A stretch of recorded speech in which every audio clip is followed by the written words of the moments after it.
सभी को मेरा नमस्कार। मैं डॉक्टर मनु। आप सबका मेरे चैनल में स्वागत है। आज मैं आपसे एक ऐसे टॉपिक पर बात करना चाहती हूँ जिसका सामना हर किसी को कभी ना कभी ज़रूर हुआ है। तो मैं बात कर रही हूँ कॉन्स्टिपेशन की। कॉन्स्टिपेशन क्या चीज़ है, कैसे होती है, ये हम आगे डिस्कस करेंगे। तो कॉन्स्टिपेशन ये प्रॉब्लम एक ऐसी प्रॉब्लम है जिसमें बच्चा या बड़ा जो भी जिसको ये प्रॉब्लम होती है वो स्टूल पास नहीं कर पाता। कहने का अर्थ ये है कि जैसे सभी को नॉर्मल स्टूल सुबह मॉर्निंग में जाना ही पड़ता है, सभी जाते हैं। तो अगर कोई स्टूल पास नहीं कर पाता या उसका स्टूल हार्ड होता है या उसको स्टूल पास करती टाइम पेन होती है तो उसको हम कॉन्स्टिपेशन मानते हैं कि उसको कॉन्स्टिपेशन हुआ होगा। तो जो जब बच्चा पैदा होता है उस वक्त से लेकर जब हम बहुत बड़े हो जाते हैं, बुजुर्ग हो जाते हैं, ये कॉन्स्टिपेशन तब तक हमें परेशान कर सकता है। तो सबसे पहले बात करते हैं न्यूबॉर्न बेबीज़ की। जब न्यूबॉर्न बेबीज़ होते हैं तो उनका जो स्टूल होता है वो ब्लैकिश कलर का होता है, जिसको मिकोनियम कहते हैं। ये 2-3 दिन तक ब्लैकिश रहता है। उसके बाद जब बेबी फीड लेना शुरू कर देता है तो 6-7th डे तक नॉर्मल कलर में, येलोइश कलर में आ जाता है। तो जो बच्चे शुरू में ब्रेस्ट फीड लेते हैं वो बार बार स्टूल पास करते हैं। तो क्योंकि जो फीड लेते हैं बेबीज़ मदर का, उसमें एक कोलेस्ट्रम नाम का एक तत्व होता है, कोलेस्ट्रम होता है। वो जो है लैक्सेटिव होता है। तो जब भी बेबीज़ कई ऐसे बच्चों की मदर जो है शिकायत करती हैं कि हमारा बेबी जब भी फीड लेता है उसके बाद स्टूल पास करता है, तो ये उस कोलेस्ट्रम की वजह से है, क्योंकि वो लैक्सेटिव है और बच्चा जितनी बार फीड लेता है उतनी बार स्टूल पास करता है, तो उसको नॉर्मल माना जाता है। बच्चे को बार बार फीड दे सकते हैं ताकि वो डिहाइड्रेट ना हो। ये तो हुई कि बार बार स्टूल पास करने की बात। अब दूसरी बात है कि कई न्यूबॉर्न बेबीज़ में मदर्स शिकायत करती हैं कि हमारा बच्चा स्टूल पास नहीं करता, या 3 या 4 दिन बाद या 1 वीक बाद स्टूल पास करता है।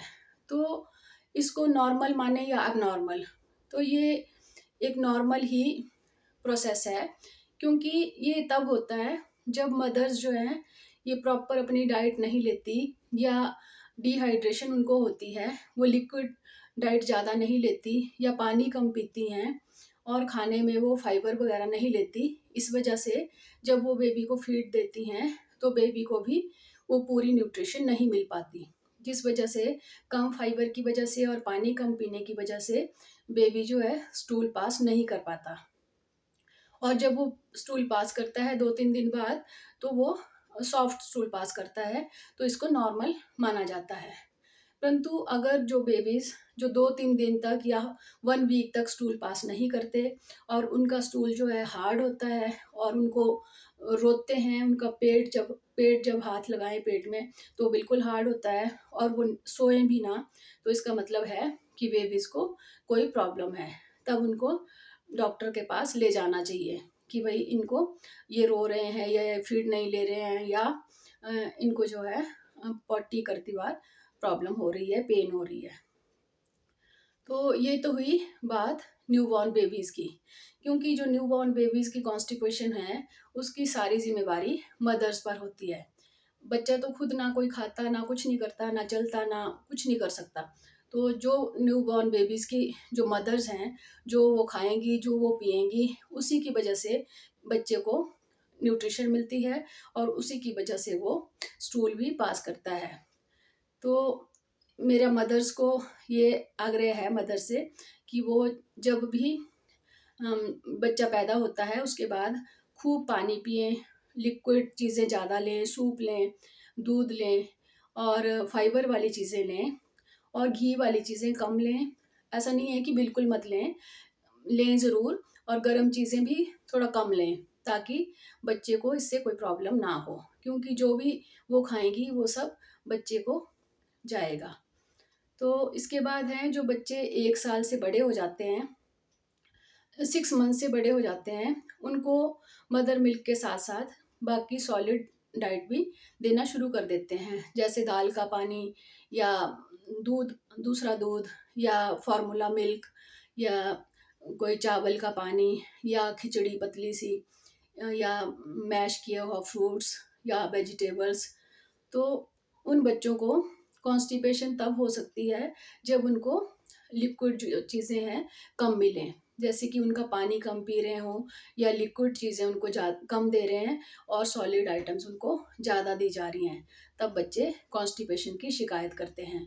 और ऐसे बच्चे जब स्टूल पास करते हैं तो हार्ड स्टूल की वजह से उनको जो है एनल फिशर भी हो जाते हैं और ब्लीडिंग हो जाती है, और बच्चा जो है सीट पर जाना या टॉयलेट करना अवॉइड करता है, क्योंकि उसको लगता है कि मुझे टॉयलेट करने में, स्टूल पास करने में दिक्कत होगी, पेन होगी। जब बच्चे थोड़े बड़े हो जाते हैं, 1 साल से बड़े बच्चे हैं, उनको हमें टॉयलेट ट्रेनिंग देना बहुत ज़रूरी है। बच्चों को लगना चाहिए कि सुबह उठ के हमें टॉयलेट जाना ज़रूरी है। तो इन बच्चों में भी खूब लिक्विड आइटम्स हमें देनी चाहिए, जैसे दूध देते हैं या पानी है, सूप है, जूस है, ये चीज़ें। और फ्रूट्स ज़्यादा देने हैं, सब्जियां ज़्यादा देनी हैं, और बाहर की चीज़ें, जंक फूड बिल्कुल कम या बिल्कुल नहीं देना है, क्योंकि इन बच्चों में अगर कॉन्स्टिपेशन हो जाती है तो वो टॉयलेट जाने से भी डरते हैं, और उनको हमें, हमारा फ़र्ज़ बनता है कि उनको रोज़ टॉयलेट ले जाया जाए ताकि उनको कॉन्स्टिपेशन की दिक्कत ना हो। कॉन्स्टिपेशन भी 2 तरह से हो सकता है। एक तो ये है कि खाने में आइटम्स में प्रॉब्लम है, लिक्विड डाइट नहीं जा रही है या फाइबर युक्त खाना नहीं दिया जा रहा है, तब कॉन्स्टिपेशन होती है। पर जो दूसरी कॉन्स्टिपेशन है वो इंटेस्टाइन की स्लो मूवमेंट से भी होती है। तो इंटेस्टाइन की स्लो मूवमेंट से या ड्यूडेनल एट्रीजिया से या पाइलोरिक स्टेनोसिस से, ये चीज़ें जो हैं हमें रूल आउट करनी पड़ेगी। जब हम अगर ये मानते हैं कि बच्चे को या खाने पीने में प्रॉब्लम थी, जब हम इस चीज़ को करेक्ट कर देते हैं, उन्हें खाना ठीक देते हैं, फाइबर वाली चीज़ें देते हैं और लिक्विड आइटम्स उनको देते हैं, उसके बाद भी अगर बच्चे को कॉन्स्टिपेशन रहे तो उनको डॉक्टर को दिखाना चाहिए। क्योंकि अगर यही चीज़ें रही और डॉक्टर के पास नहीं ले गए तो ये गंभीर बीमारी भी बन सकती है। इसके बाद जो बड़े बच्चे होते हैं, स्कूल कॉलेज गोइंग बच्चे हैं, वो जंक फूड ज़्यादा खाते हैं, और उसकी वजह से, और वो जैसे कॉलेज स्कूल जाते हैं तो पानी कम पीते हैं, लिक्विड चीज़ें कम लेते हैं, इस वजह से भी उनको कॉन्स्टिपेशन हो जाती है। तो बच्चों को एक तो पानी ज़्यादा पीना है, लिक्विड चीज़ें ज़्यादा लेनी हैं, और उसके साथ वेजिटेबल और फ्रूट्स भी ले ठीक मात्रा में लेने हैं ताकि उनको कॉन्स्टिपेशन ना हो। और जो जंक फूड है वो कम से कम लेना चाहिए, क्योंकि जो मसाले वाली चीज़ें हैं और मैदे की चीज़ें हैं वो भी कॉन्स्टिपेशन करती हैं। तो इस एज में अगर कॉन्स्टिपेशन हो तो एनल फिशर या हेमोरॉइड्स होने का भी खतरा रहता है। तो अगर ऐसी कोई प्रॉब्लम है तो डॉक्टर को ज़रूर दिखाएं। इसके बाद जो बड़े लोग हैं, मैच्योर लोग हैं, उनको भी कॉन्स्टिपेशन होती है, और जो उनकी कॉन्स्टिपेशन है वो हेमोरॉइड्स और फिशर के रूप में वो हमारे पास, जैसे डॉक्टर्स के पास आते हैं कि जी हमें हेमोरॉइड्स हैं या हमें चीरे लगे हैं। तो जो इन इन बीमारियों का जो मेन कारण है वो भी कॉन्स्टिपेशन ही है, क्योंकि जब कॉन्स्टिपेशन को करेक्ट नहीं किया जाता तो हेमोरॉइड्स हो जाते हैं, प्रेशर पड़ता है और वो फूल कर बाहर आ जाती हैं। और उसी तरह अगर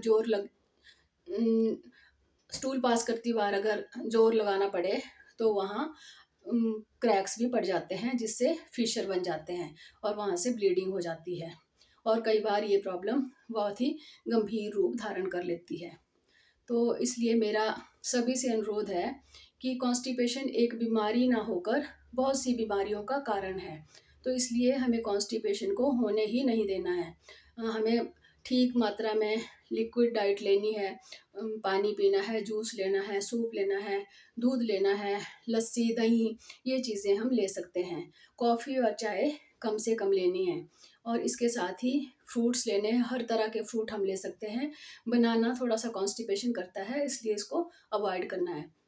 और बाकी फ्रूट्स और सब्जियां, हरी सब्जियां बहुत अच्छी मात्रा में बच्चों को भी देनी है और खुद भी लेनी है, ताकि कॉन्स्टिपेशन से बचा जाए। क्योंकि अगर कॉन्स्टिपेशन नहीं होगी तो कई बीमारियों से हमें छुटकारा मिलेगा। और अगर कॉन्स्टिपेशन होगी तो हमें कई तरह की पेट की बीमारियां, फीशर, हेमोराइड्स और भी इंडाइजेशन की प्रॉब्लम, हाइपर एसिडिटी, ऐसी कई बीमारियां कॉन्स्टिपेशन की वजह से हो जाती हैं। तो मेरा सभी से अनुरोध है कि कॉन्स्टिपेशन को ना होने दें, और अपने बच्चों को जब स्कूल भेजें तो उन्हें खूब पानी पीने के लिए कहें, और फाइबरस डाइट, सब्जियां, फाइबर फ्रूट्स और फाइबर डाइट देने की उन्हें दें, तो जिससे कि वो कॉन्स्टिपेशन से बचे रहें। आपको मेरा वीडियो कैसा लगा ज़रूर बताएं, और अभी तक आपने मेरा चैनल सब्सक्राइब नहीं किया है तो सब्सक्राइब कर लें। तो ऐसे ही वीडियो के साथ, अवेयरनेस वाले वीडियोस के साथ मैं फिर से मिलूँगी। नमस्कार।